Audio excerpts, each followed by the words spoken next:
What happens when the lights go out? It's the one question that connects every single one of us across all of time. For thousands of years, we've stared right into that darkness, and instead of seeing nothing, we've told stories. So today we're going to explore how humanity has tried to draw a map of the great unknown. And this quote, it just gets right to the heart of it all. Long before there were rigid rules and texts, our ancestors used stories to try and make sense of that final mystery.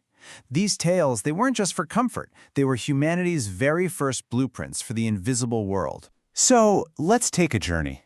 We're going to cross continents and centuries, and we're going to look at the incredible and sometimes kind of terrifying ways different cultures have tried to answer this one single profound question. All right, first up, lighting the dark. Let's dig into why we tell these stories in the first place. You see, these afterlife stories, they do two really powerful things. First, they're mirrors. They reflect a culture's deepest values, what they're afraid of, what they hope for. And second, they're maps, like actual guidebooks, drawn by the living to help the dead, and maybe themselves, find their way. Next, we get to a huge theme, a journey of judgment.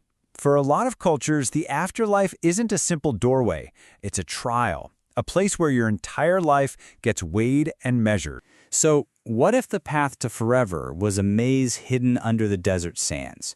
For the ancient Egyptians, it absolutely was.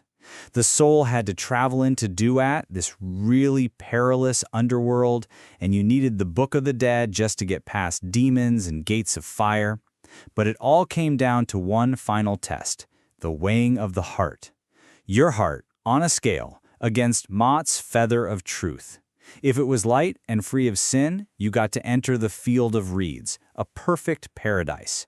But if it was heavy, you were devoured, gone, just obliterated from existence. I mean, the stakes could not be higher. And this wasn't just some abstract theology. As one archaeologist, Amira, put it, reading those spells felt like touching a very real, very personal hope.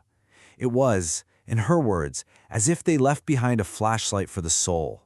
A little bit of light, left by people who loved and feared just like we do, who just desperately needed to believe that the darkness had a door. Now, what if death wasn't rest at all, but a summons? A call to a hall of shields, or a gate of frost? The Norse had two starkly different options.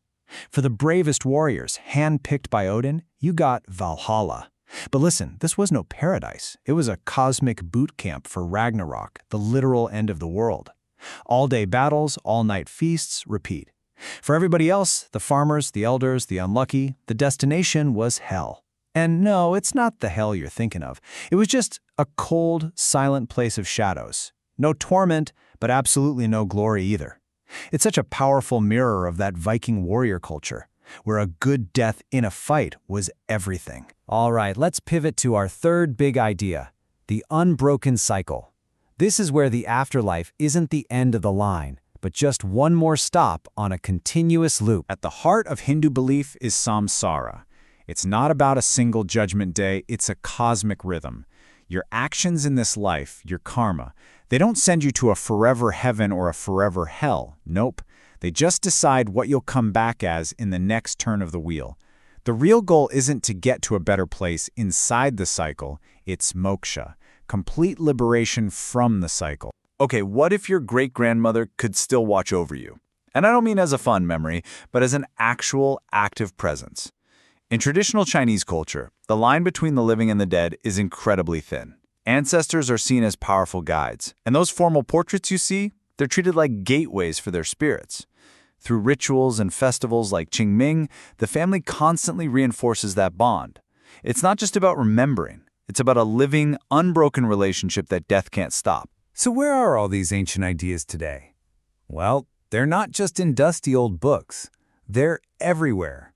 Which brings us to part 4, echoes on the screen. Think about the Aztec idea of Mictlan, a super dangerous 9-level journey through the underworld. Now, jump forward a few centuries, and you get Pixar's Coco. It takes that perilous journey and reimagines it as this stunningly beautiful, vibrant land of the dead. But it keeps a critical piece of the original idea: connection. In the movie, you don't disappear when you die. You disappear when you're forgotten by the living. Memory is literally the bridge that keeps the two worlds connected. And this has a very real modern-day impact.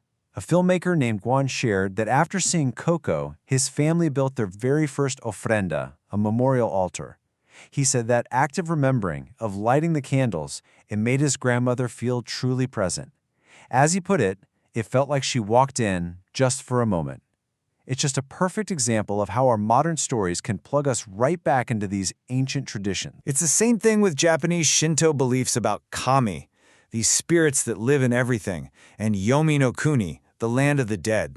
They feel so real and present in anime. I mean, look at a masterpiece like Spirited Away. The spirit world isn't some distant realm, it's a bathhouse just through a forgotten tunnel. It's a world layered right underneath our own, making that connection between life, death, and everything in between feel immediate, mystical, and just breathtaking. Okay, let's bring this all home. Part 5. The story we carry. When you look at it all laid out like this, you realize how many different answers there are to the same question. You've got the intense finality of Egyptian judgment, the warrior glory of Valhalla, the endless turning wheel of samsara, the loving memory of ancestors. And as we've seen, every one of these incredible ideas is finding a new voice in our modern myths, our movies, our video games, and our art. And that's the real takeaway here. The technology changes, right? We go from painting on tomb walls to animating on digital screens, but the human impulse, that deep need to tell the story, that doesn't change at all. We are storytelling animals, through and through, always using narrative to shine a little light on the ultimate darkness. And that kind of leaves us with this final thought. Are these incredible, detailed maps of the afterlife, are they a sneak peek of what's to come? Or are they really just mirrors, reflecting us back at ourselves, our values, our fears, and our deep, deep longing for our own stories to continue? Maybe the afterlife isn't a place we go to, but a story we carry inside us, all along.